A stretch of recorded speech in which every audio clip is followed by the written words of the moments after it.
Afternoon, ladies and gentlemen. Happy March Madness Tuesday here, Conference Championship Week. We are rocking and rolling along. I am your host for the closing bell today, Riley Magnuson. Another solo show for me, as Jeff Dawson is a busy man and has plenty to attend to. So you're stuck with me once again today. So. Obviously, if you've been paying attention to college basketball and you're a college basketball nut, you know it's already kicked off today. 3 games in the bag, 2 going right now. I think one more about to tip off there in the ACC.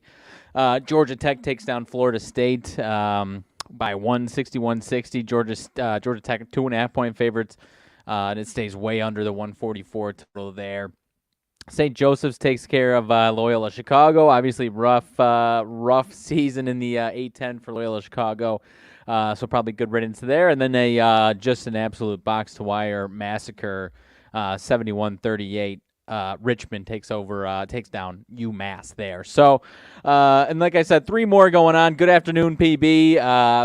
Appreciate you stopping by. We'll keep this one fairly short and sweet as I usually do here and usually say. Another day filled with a lot of mid-major college basketball, a couple ACC. I had GT -2. That is I didn't see how it ended, so hopefully it wasn't too soul-crushing and was just a gentle loss for you. But the 1-point victory as opposed to the 2-point push or 3-point cover there. So my condolences to you. We will try and hopefully you've got some thoughts on either if you don't like anything, obviously taking the night off, or hopefully you've got some better luck the rest of the night here. So getting into it a little bit here, last night you had a few mid-major games. Had a couple not-so-great ones and then a handful of good looks from the show last night. Cleveland State, Northern Kentucky, I know were a couple good ones there. I know South Alabama didn't quite get there. UNC Wilmington, I was leaning towards, was a nice one there. And then San Francisco covering against Gonzaga. Gonzaga and St. Mary's obviously moving on tonight to the championship game in that conference.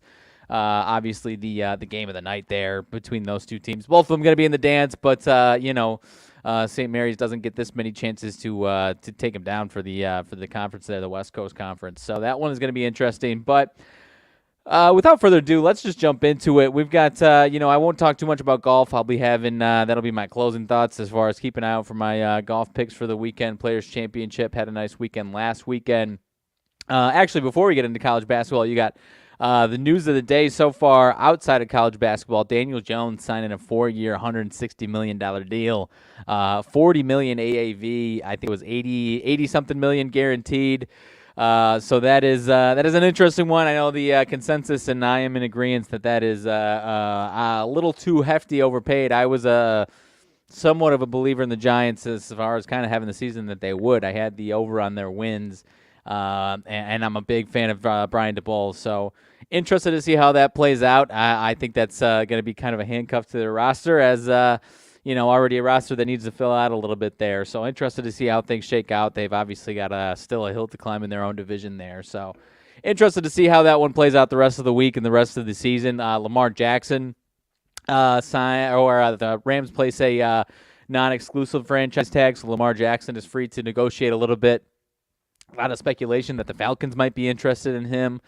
They've come out and said they're not going to be interested. So we'll see what the potential market for, the Ravens will have a chance to match, but we'll see if anyone is trying to drop a big old bag for Lamar to push the envelope for the Ravens. Hopefully he gets what he deserves.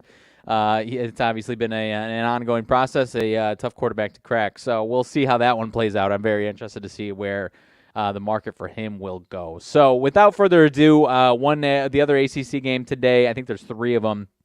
One already down. PB, Georgia Tech had 2 free throws with 2.2 left, made the first, missed the second on purpose to end the game. That is a tough one. There was another game that kind of ended like that a little bit a couple days ago, I know. So that one hurts. They obviously, I'm sure they probably would have been fine to make that one and still, obviously prevent a full court heave or whatever the heck it was with 0.2 seconds. So my condolences there. That is a tough one. But moving into today's slate, Abilene Christian, California Baptist going off. That's the first round of that tournament, so we won't get into that one. Probably going to skip past a lot of these first-round games and some of these mid-major games. But we'll dive right into kind of touch on what I was thinking about this ACC game that's kicking off. Curious to see how that one shakes out. I see Louisville up 4-0 early in this one. I shouldn't say opened up, but start of the game was 5.5, 6-point spread for Boston College. My main thought on that one, obviously Louisville has been probably the biggest dumpster fire in all of college basketball. Certainly for a power team, the biggest dumpster fire in college basketball this season. But Boston College, I think it was 1-8 against the number as a favorite this season, which maybe that's depends on the book, obviously this and that, but not a good team against as a favorite. So that one was one that I was a little concerned about for Boston College. We'll see how it shakes out. I already see live line of down to 3.5. So if that one can shoot back up, maybe I'm interested in taking them at 7 or 8 or something along those lines. But obviously Louisville is a tough pill to swallow there in the ACC. So we will see. Well, we can track that one as the show goes on there. Moving on down the slate throughout the rest of the night here. This one, is this the championship game? I think it is. McNeese and Texas A&M CC, Corpus Christi. Sorry, that's the semifinal in the Southland. Texas A&M, Corpus Christi, 8.5, 9.5 point favorites against McNeese State. McNeese 11-22 up against this number one team in the conference, A&M CC, 21-10. And you're seeing a single digit line here. 2 wins for AMCC, I'll call them, against McNeese State this season. 83-72 victory on their home court as 9-point favorites, so they win by 11 and cover.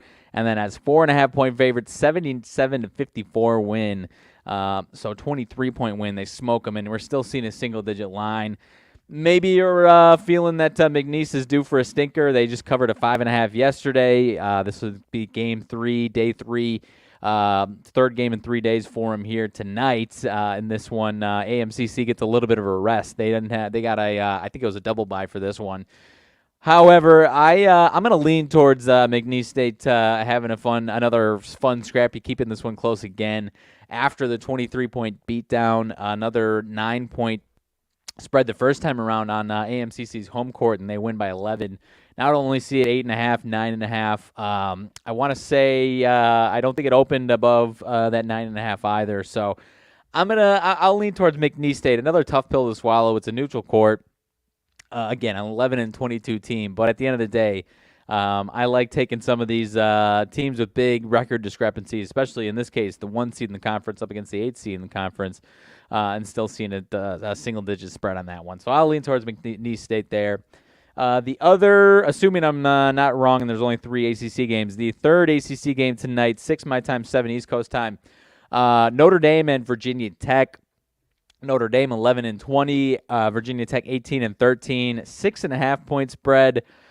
This Virginia Tech team has obviously been all over the place. They need to go on a little bit of a run here to try and get into the tournament. I don't know how realistic it is. If they need to win the ACC, maybe 2-3 wins, gets them on the bubble, has them holding their breath. They can't lose this one. If they lose this one, they're toast. But to only see 6.5 is a little concerning in this one, if I'm being totally honest. I do think it's kind of fair. Virginia Tech, I don't really like them as a favorite. And this Notre Dame team has not been good against the spread. They're an ugly team to watch just in general. They've been a little bit better as an underdog. I took them about a week ago, at home against Pitt, definitely a tournament team, as only 3.5-point underdog. So if this one was, 4.5, 5 or something like that, I'd probably be, kind of surprised and opened by that Notre Dame number and be interested in Notre Dame. 6.5 seems kind of fair. I'll lean towards Notre Dame, but I've had a nice couple of wins on them. They are a tough team to really figure out when it is their time for the most part. Only one matchup this season between these two teams, 93-87 win at Notre Dame for Virginia Tech. So now a similar line here and could end up being a similar score. So I'm honestly surprised to see this one as high as it is. The total is a little surprising to me, but I'll stay away from that one. I haven't had as much luck with this Virginia Tech team on the totals there. So I'll lean towards Notre Dame, but wouldn't surprise me if they get blown out by 20. The other next 2 games I'm interested in should be a couple fun ones there. I believe these are both championship games tonight. Let me double check that. The first one, Northern Kentucky, Cleveland State, that is a championship game. Yep. 2.5-point favorites, Northern Kentucky. I'm seeing now down to 2 in a couple spots here. 1.5 even in a couple different spots as well. So this one is tough to crack. If you've been paying attention to either of these two teams and you like them, I would not be upset with you either way, which way you win on this one. Total of only 126 is a little surprising, especially to look at these two teams, and they haven't really had those types of spreads lately. Two matchups between these two teams. Both teams won on their home court by 1 point, 57-56 and 64-63. So that's kind of where you're getting the total from, is these last two scores for sure there. So it could be pretty spot on. Both these teams are playing really well now. I am really excited for this game. One of these mid-major games that should have some drama to it. I was mentioning yesterday, Northern Kentucky coming into this tournament, winning a couple games on the road, which is really interesting and, really, kind of what you want to see, especially on these neutral courts. They just beat Youngstown State as underdogs by 12, beat Oakland by 7 to open things up as favorites. Cleveland State gets a nice win yesterday. I was interested in them as well against Milwaukee. 13-point win as 2.5-point favorites. So maybe you take the dog in this one with the couple extra points. I'm gonna lean towards Northern. It's a coin flip for me. I'm gonna lean towards Northern Kentucky again. If anyone likes Cleveland State, if you feel comfortable with either of these two teams, fire away. I've got no problem either which way on this one. See what we've got for the public buy-in. I see 50-50 for the most part here, and then I think some big spenders. I don't want to call them pros or sharps. You never know what we're dealing with in this case. It looks like some big spenders are putting money down on Northern Kentucky, so take that for whatever it's worth. The public seemed to be pretty split on this one, though, for the most part. So I'll also lean towards Northern Kentucky, but wouldn't surprise me either which way on that one. Other one, same time, I believe, 6 o'clock my time, 7 o'clock East Coast time. Out of I think that's the CAA, another championship game. These two had a couple good games yesterday in the CAA semifinals. UNCW at College of, I shouldn't say at, it's neutral court. UNCW versus College of Charleston. UNCW pulls off the upset yesterday against Hofstra, 79-73, 7-point dogs. College of Charleston's 3rd-3 this year. They've obviously been a pretty popular mid-major team here so far, and obviously a popular team to win this conference and then maybe win a game next week in the tournament if they can get there. I'm honestly not sure what their standing would look like if they lost this game. I honestly have not looked into that for them. If this one is a must-win or if they'll still get in there at 30-4, I honestly don't know. But at the end of the day, I'm a little torn on this one. I see. I think this UNCW team might be a little bit of a darling after winning that game in overtime as 7-point dogs yesterday to the other, top team in this conference, along with College of Charleston.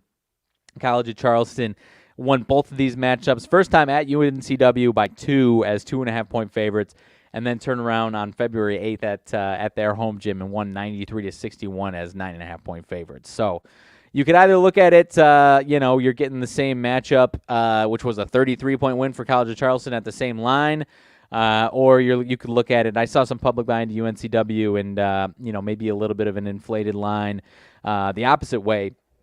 And UNCW kind of earning some hearts and earning some darling spots as an underdog tonight. Kind of a trendy dog is what I'm seeing. Would not shock me if UNCW actually hung in this game at all. These mid-major tournament games, championship games, are usually pretty nuts. But College of Charleston has taken care of business all season long for the most part. They should be motivated now that they are in this spot here.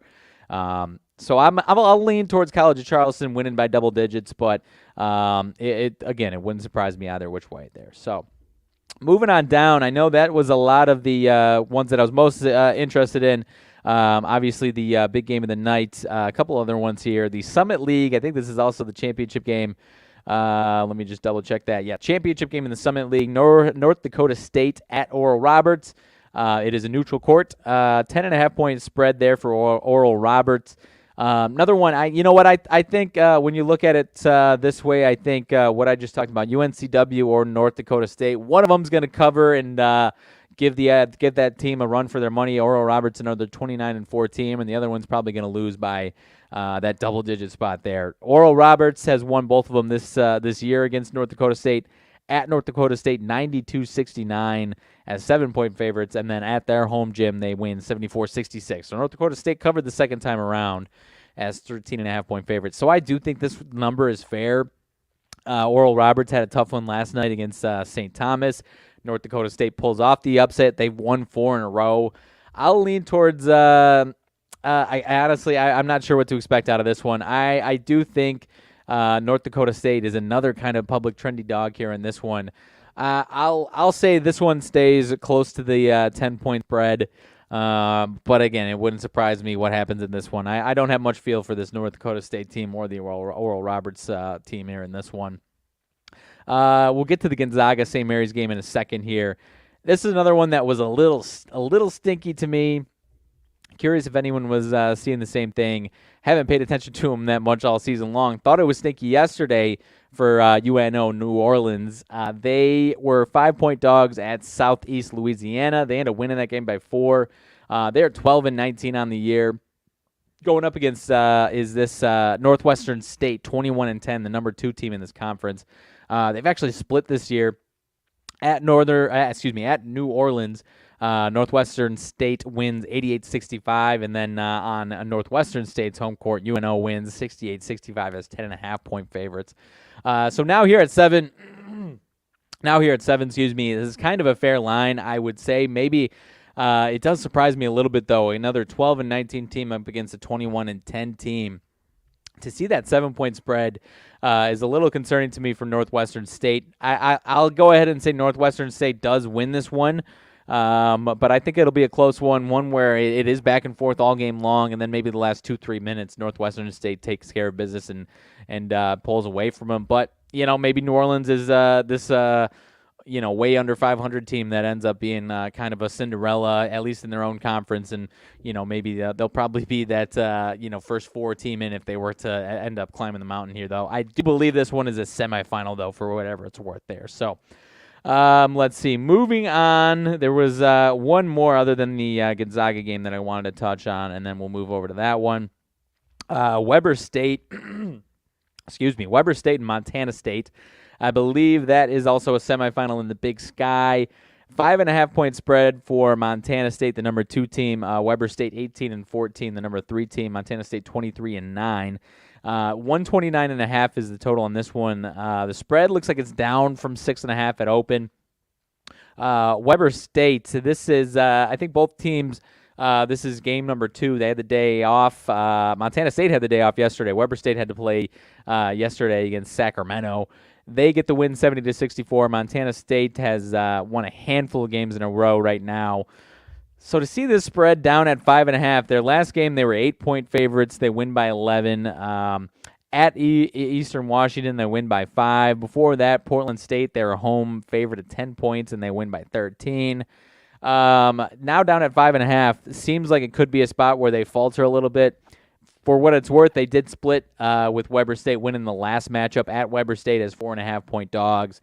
So now only up one spot there to 5.5 here on the neutral court. First time around, it was 67-52 as 7.5-point dogs for Montana State. So I'm not running to it by any means, but it did seem a little slim. If it was 4.5 or lower, I probably would have been all in on Weber State.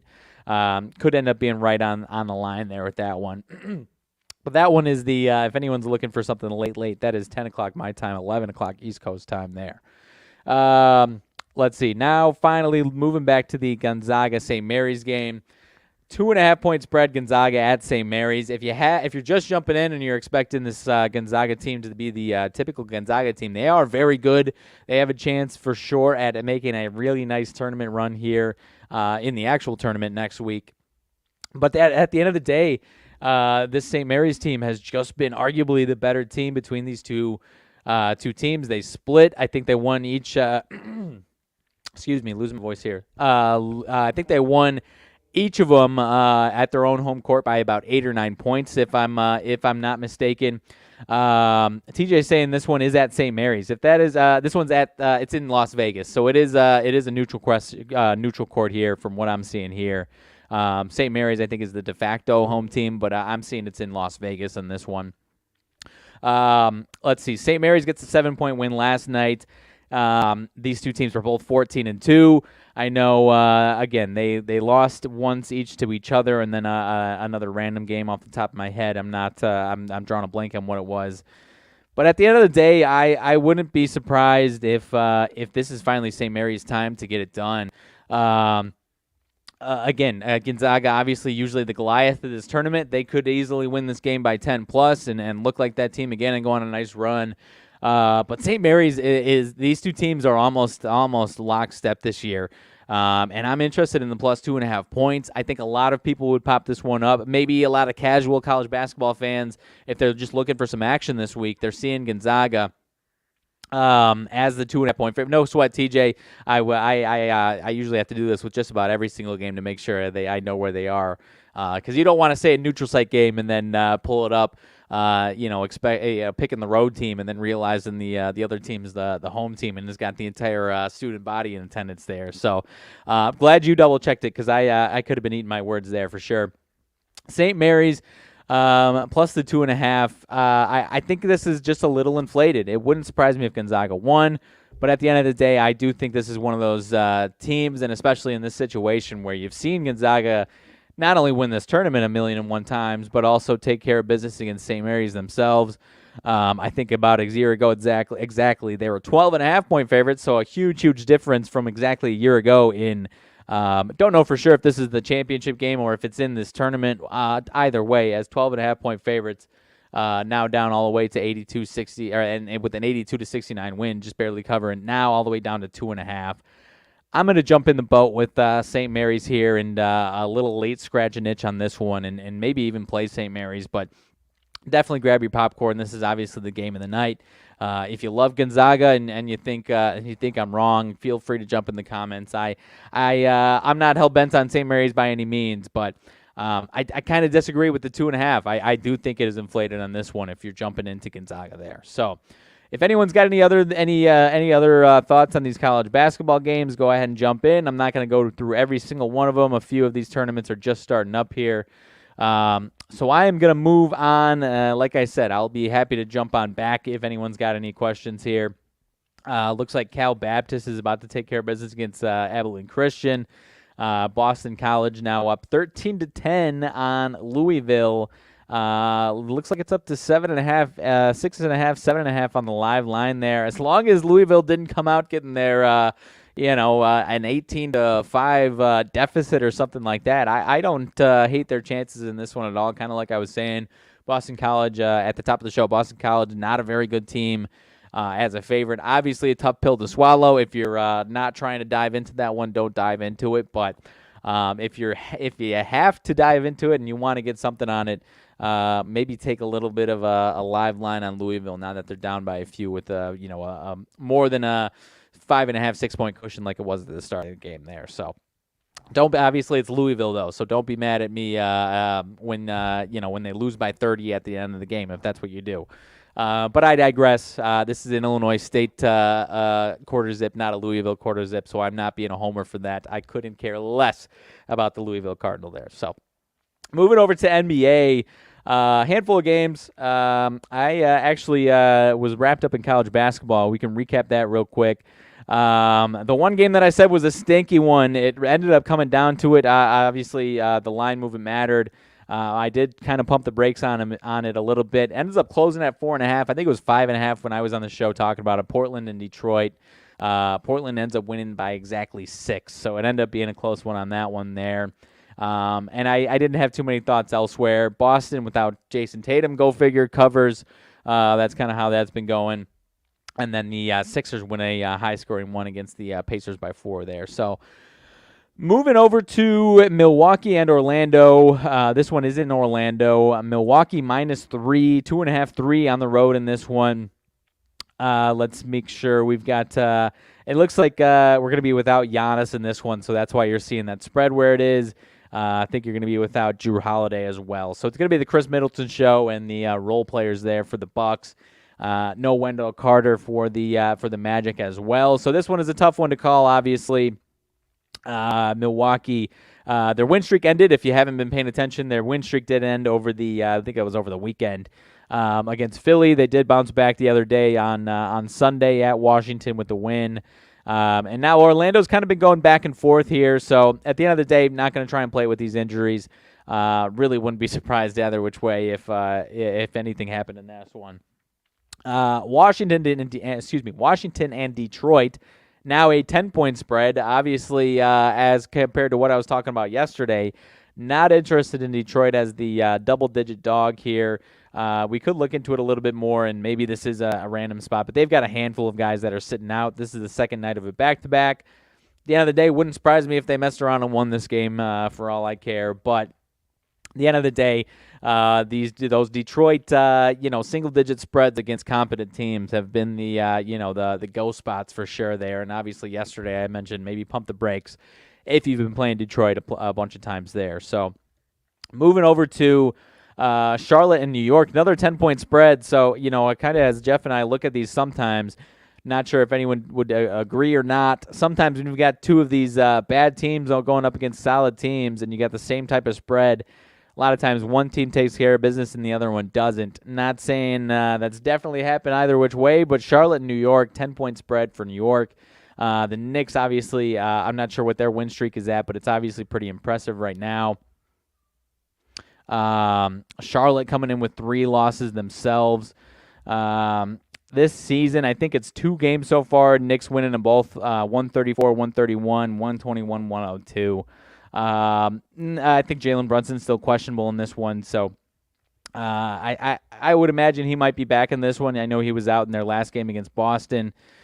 Not sure what to make of this one. I've got no interest in these double-digit spreads. I guess I'll lean towards Charlotte in this one if I'm being totally honest. The 20-46. Now that we've got early in the season, I might not have been interested in this, but now these very bad teams up against teams like the Knicks that are either top 5 teams in either side of the conference or in either conference or on a crazy win streak. Now it's like 12-13 is the statement spot for the favorite there. So I might lean towards the Hornets being the team that takes care of business. And as I mentioned, maybe the Wizards take care of business on their spread as compared to the Knicks on that one there. So I will actually lean towards the Hornets, but again, nothing would surprise me there. TNT game, Philly and Minnesota. Minnesota -3 is the line on that one. As far as injuries, I see P.J. Tucker, Tobias Harris, and James Harden all questionable, so obviously you got to pay attention to those. Injury updates, Philly, 2 wins in a row, 3 of their last 4, 2 of them pretty solid. At Miami win, loss at Dallas, bounce back at Milwaukee with a win, and at Indiana last night with a win. So they are on a back-to-back going up against Minnesota with 3 straight wins. I guess I'll lean towards Minnesota. This is a little bit of I'm not sure if they would care about a revenge spot against a Western Conference opponent that isn't, really in the contender picture. Minnesota did win the first one at Philly, 112-109 the first time, as 3.5-point favorites. But if they were favored in that game at Philly, I have to imagine maybe there was some injury stuff that I'm drawing a blank on. So I'll lean towards Minnesota, but I would not be surprised if Philly takes care of business as a road dog in this one by any means there. So, moving on to Utah and Dallas. Dallas 9.5-point favorites at home against Utah. Jordan Clarkson questionable. Walker Kessler questionable for Utah there. Utah 3 straight losses. They're starting to slowly all season long after that start. They've kind of slowly been sliding back and back down. Now you're starting to see some big underdog spreads here and there. This one's the biggest one I've seen for them in a while. But obviously with Jordan Clarkson questionable, that could be one reason there. Up against Dallas, though, who's lost 3 of their last 4. Loss at home against the Lakers, loss at home against Indy. They win at home against Philly, and then lose at home against Phoenix a couple of nights ago on Sunday night, 126-130. Now to see a -9.5. Kind of a good spot here, it seems like, for Dallas. But again, they've been a tough team to crack. There might be some more injury news that I am drawing a blank on, or maybe that could be coming out here for Utah, but I am still not getting that information here so far. So maybe you would have preferred catching that at a better number, but I could see Dallas winning this one pretty handily. Their offense has been fine. It's still Their offense is starting to get a little bit better here with the Kyrie and Luka experiment. But the defense still has been what's held them back, and has held them from really climbing up the standings. So against Utah, who on the other hand, their last 3 games, I mentioned 3 straight losses, last 2 at OKC, but a loss. They've played 2 straight against San Antonio, 118-102 win, fine.